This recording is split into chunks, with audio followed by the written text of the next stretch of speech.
আসরের নামাজের পরে কেউ যদি এই নামটি 3 বার পড়তে পারে, তার শত্রুর বাড়ির দিকে অথবা চেহারার দিকে তাকিয়ে 1 সপ্তাহ যে পড়বে, তার শত্রুকে আল্লাহ তাআলা ধ্বংস করে দিবে। আপনার উপর মানুষ জুলুম করতে চায়, হামলা মামলা দিয়ে মানুষ আপনাকে নিঃশেষ করতে চায়। শত্রুর এমন কোনো জায়গা নেই, পরিবার থেকে শুরু করে রাষ্ট্রের সব জায়গায় মানুষের শত্রু থাকে, ক্ষতি করতে চায়, ব্ল্যাক ম্যাজিক করতে চায়। আপনাকে তারা হার মানানোর জন্য দেখা যায় প্রত্যক্ষভাবে শত্রুতামি না করতে পারলেও পরোক্ষভাবে তারা করার চেষ্টা করে। এজন্য আমি আপনাকে বলছি, প্রতিদিন আসর নামাজের পরে আপনার শত্রুর বাড়ির দিকে তাকিয়ে এই দোয়াটি যদি আপনি পড়তে পারেন, ইয়া খফিদু ইয়া খফিদু ইয়া খফিদু, আপনি 3 বার যদি এই দোয়াটা পড়তে পারেন, 1 সপ্তাহ আপনি পড়লে দেখবেন নিজ চোখে আপনি রেজাল্ট দেখতে পারবেন, এর ফলাফল দেখতে পারবেন। আপনার শত্রুর বাড়ির দিকে তাকিয়ে এই খাস দোয়াটি আপনি যদি 3 বার পড়েন, আল্লাহ রব্বুল আলামিন আপনার শত্রুকে আল্লাহ তাআলা নির্মূল করে দিবেন। যারা আপনার ক্ষতি করতে চায়, আপনাকে লোকসান করতে চায়, আপনাকে অপমানিত করতে চায়, সমাজের মধ্যে আপনার মাথাকে কেউ উঁচু করতে দিতে চায় না, আপনি একজন সফল মানুষ হন, এটা অনেক মানুষ আপনার চাবে না। ওই সমস্ত মানুষ যারা আপনাকে ক্ষতি করতে চায়, নিচু করতে চায়, অপমানিত করতে চায়, প্রতিদিন আসর নামাজের পরে আসরের সালাম ফিরিয়ে আপনার যে শত্রু আছে তার বাড়ির দিকে তাকিয়ে ইয়া খফিদু ইয়া খফিদু ইয়া খফিদু, এই দোয়াটা 3 বার যদি আপনি পড়তে পারেন, 1 সপ্তাহ পড়তে দেরি হবে।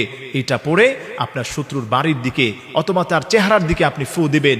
দেখা যায় কিভাবে আপনি ফু দিবেন, অনেকেই আমাদেরকে বলে হুজুর কিভাবে ফুটা দিব।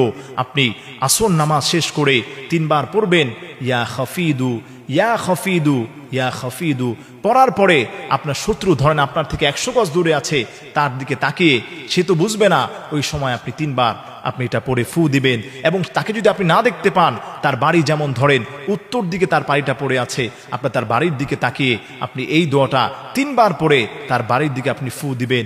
1 সপ্তাহ যদি আপনি নিয়মিত আমলটা করতে পারেন, আল্লাহর কসম খেয়ে বলি, এই বরকতপূর্ণ নামের ওসিলায় আল্লাহ সুবহানাহু ওয়া তাআলা সমস্ত বিপদ মুসিবত থেকে, যারা আপনাকে ছোট করতে চায়, অপমানিত করতে চায়, তাদের সমস্ত অপমান থেকে আল্লাহ সুবহানাহু ওয়া তাআলা তার কুদরতি নুসরত দ্বারা আপনাকে হেফাজত করবেন।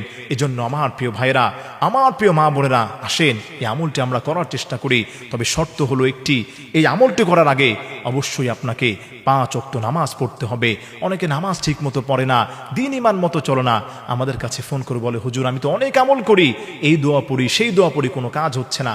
কাজ আপনার হবে কিভাবে? আপনি তো কাজ হওয়ার রাস্তাকে বন্ধ করে রেখেছেন। আপনাকে আল্লাহর উপর বিশ্বাস রাখতে হবে। আল্লাহ বলে দিয়েছেন, কেউ যদি আমি আল্লাহর উপর ভরসা করে, আমি আল্লাহ তাআলা তার জন্য যথেষ্ট হয়ে যাই। এজন্য আমার প্রিয় ভাইরা, আমার প্রিয় মা বোনেরা, এই ছোট ছোট আমলগুলো, বেসিক আমলগুলো আমরা ইচ্ছা করলেই করতে পারি। আপনি একটু হিম্মত করে এই আমলগুলো করে দেখেন, আল্লাহ সুবহানাহু ওয়া তাআলা তার কুদরতি নামের ওসিলায় আল্লাহ তাআলা আপনাকে হেফাজত করবেন। আপনার শত্রুতামি থেকে আল্লাহ সুবহানাহু ওয়া তাআলা নিজ কুদরতি হাতে আল্লাহ তাআলা আপনাকে হেফাজত করবেন।